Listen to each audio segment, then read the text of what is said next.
Hi, my name's Kerry Badham and I'm really excited to show you today my brand new design that I've designed in collaboration with FMM Sugarcraft. It's an English rose inspired by David Austin. The set consists of 3 innovative designs. We've made this really simple for you by having all-in-one cutters and then 5 petals on a separate cutter on its own. The idea of this set is to make it very, very easy to make your rose and assemble it quickly, giving you the best possible effect you can have. The paste I recommend that you use is a mix of flour paste and modelling paste. I find that your paste remains softer for longer, it's easier to work with, but you can still get a really fine finish on your flower. Now the difference with this particular flower is that we start from the outside in. So we start with the largest cutter, and you can see that it's got the large outer petal with just a little nick in the top, which reflects a true David Austin rose. You put that to one side, non-stick mat and your non-stick rolling pin, and then we roll it out. And you want to get this nice and fine. Keep turning it as you go, otherwise it will stick on your mat. The paste is rolled out, turn it over, place your cutter on top and press all around. This ensures that you get a lovely clean edge. Move it around your mat. I like to do this. It ensures that I don't get any frayed edges and it shows that I've got a nice clean cut. Remove the edge and pop it through. Your outer shape is cut out, and as you can see, you've got beautiful, sharp but smooth edges. The great thing about using the mix of flour paste and modelling paste is that it's so easy to handle and you can move it around without damaging it. We're now going to place it on the firm foam former pad, and we're going to use a ball tool. And we just sweep this across the edges. So half on your pad, half on the edge of the petal. And all we want to do here is make it finer. We don't want to make it frilly. There we go, round and round. The edges have been softened, so now I'm going to place it in a former. Now I use these that I pick up from the local grocery store or supermarket. They're nice and round, get the shape the size that you need to pop it in, and I just place it inside. And the good thing with these is you can see where there's slight dips. Now petals do that by nature, they don't grow symmetrically and perfectly, so don't worry if you've got one that slightly tips down. You need to repeat this process. You can do it 3 times or 5 times depending on how large or deep you want your flower to be. It's entirely up to you. For my rose, I've decided that I would like 5 outer edge petals, and here they are all in the former, drying while we make the inner section. The inner section of the paste is slightly darker. You can see here, not too much of a change, but just a slight change. It helps you have an effect of depth on your flower. So we're going to use the inner section cutter. This has got a nice ripple edge at the top. Place it on top, and we're going to cut out 2 pieces. Pop it through. I've cut out the 2 inner sections, and now we're going to soften and smooth the edges on our firm foam former pad. Place that on your mat, turn it over, and use your ball tool, half on your petal and half on your foam mat. So again, we want to soften and smooth. We don't want to frill. If you apply too much pressure, you will cause your petal to frill, and you don't need to do this because we've got the lovely shape already cut out. Just like before, we're going to place them in a former. This one has got a slightly smaller circle as we have a slightly smaller inner. So we're just going to pop it inside. We've already smoothed the edges as demonstrated a moment ago. Pop them inside, and for this you just need 2. We're now halfway through the flower. So we've got the outer edges, you can do 3 or 5. I've done 5. And we've got the inner, which are 2 sections. So we're now going to make the centre of the flower. And that's this section here, which looks very complicated, but I promise you it's very, very easy. So this is the 3rd stage of building your flower. As you can see, it's a little bit darker than our inner section, and then of course the outer section. This gives you depth on your flower, and that's how a flower actually grows. Darker on the inside and becomes lighter as it gets towards the outside.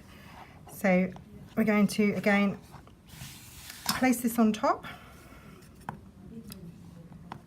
and we're going to apply pressure all the way around the petals. We've made this nice and easy for you by putting all 5 petals on one cutter. We're going to slide it around our board, ensure we've got a nice clean cut, and then we can just pop them through. The petals are all out of the cutter now, and we're going to place them on our firm foam former pad for softening and thinning. You can cut all your petals out, place them in a plastic wallet to keep them soft, and then you can smooth them and make each section up all at once. I prefer to do this because I find it a lot quicker. Each section of the centre of the flower consists of 5 petals. So I've cut out 3 lots of 5. You want a minimum of 5 lots of 5 or 7 of 5, as I've done on my flower. But for the ease of the video, I'm going to show you this very quickly. So you take them off, turn them over, and then you ball tool the edges, making them nice and fine and delicate. And you do this for each petal. I'm just going to quickly show you this on one full section. Just going around nice and quickly, half on, half off. Don't want to frill it. Don't apply too much pressure, otherwise it will drag and you'll tear your petal. All the edges have been ball tooled. We're going to turn them back over, and I am going to put these together with just water, nothing else. So at the inner, place it on top. The inner, place it on top. Now we're going to pop this in the centre of the petal. You can see the edge all the way around in the centre, and the last one like this, and the last bit is put a tiny piece of water there, fold it over and pinch. You want to repeat this a minimum of 5 times or 7 times if you want your flower to look fuller. Now this is where the magic happens. I've shown you how to make 1, I've prepared 3, but I did mention that you need 5 or 7 for your inner centre of the flower. So we're now going to place them inside the flower and make our very beautiful frilled centre. So just some water here. It's nice and simple. Make sure that sits in the middle. As you can see, it's slightly darker. And then I'm going to use a sail pin. And what we're going to do is we're going to ruffle these, just bring them forward. Gently ease them side to side, because the centre of a David Austin rose just looks like it's packed with beautiful petals. And then you place one next to it. Exactly the same process, and you keep building it up. Bring them over from side to side. And the finer your petals are rolled and on the edges, the finer the centre of your flower looks. So just pop the third one in. As you can see, nice and simple. This is such a quick way of making a David Austin inspired English rose, all in one cutter, making the centres very, very quickly and placing them in the centre. We've made our centre and it sits inside our inner layer. This was the first of the two that we previously cut out, and as you can see, they've had a little time to dry, so they've got their shape. They're not completely dry.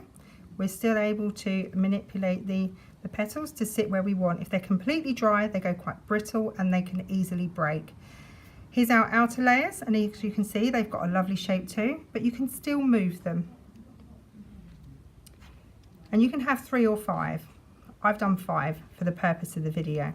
So now I'm going to share with you a little technique that I like to use, especially if we're using an all-in-one cutter.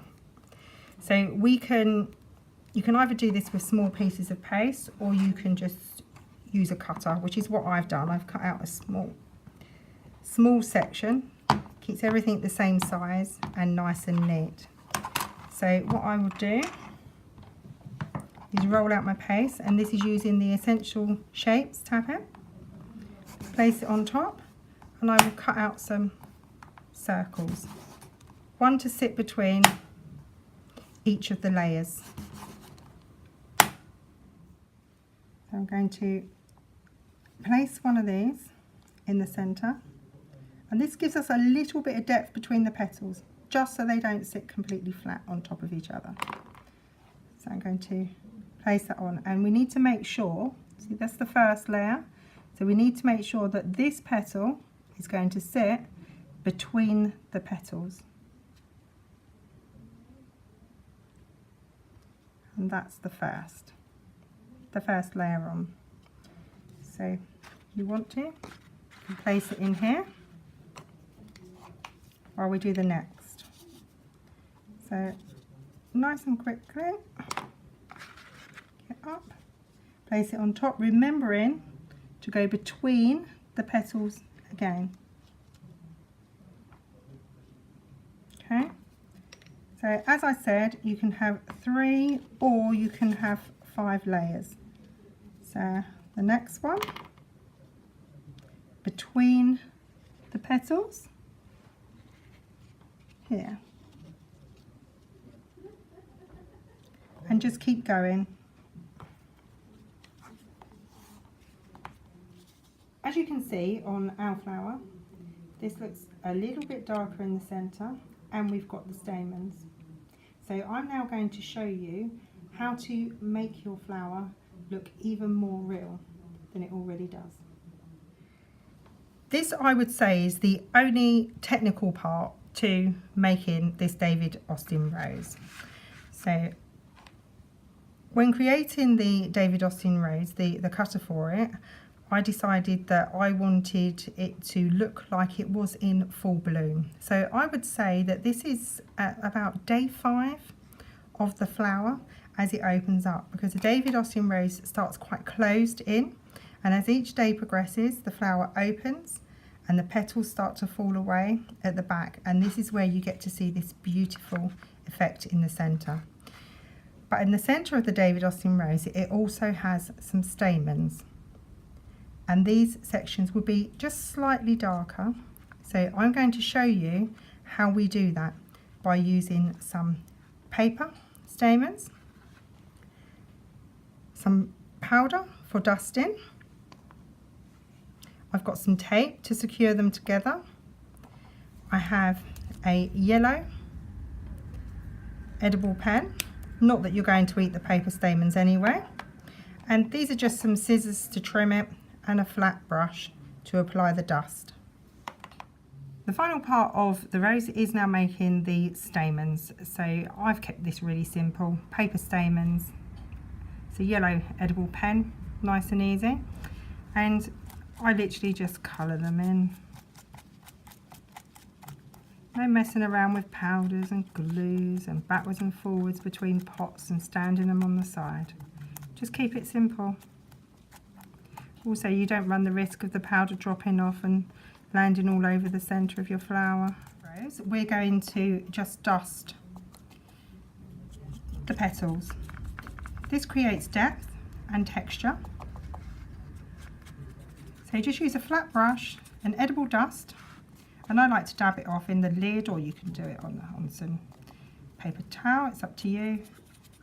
And there's nothing technical in this, you just need to make sure that the petals have a nice dry edge on the top. If you want to add some on the edge of the outside, you can. It's your flower, so it's entirely up to you. We have all 7 of our stamens coloured. I'm going to take my florist tape, you stretch it to make it the glue activate.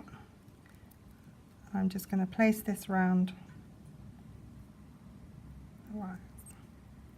So nice and simple, hold it together, give them a tweak with your fingers, and then I'm going to cut down.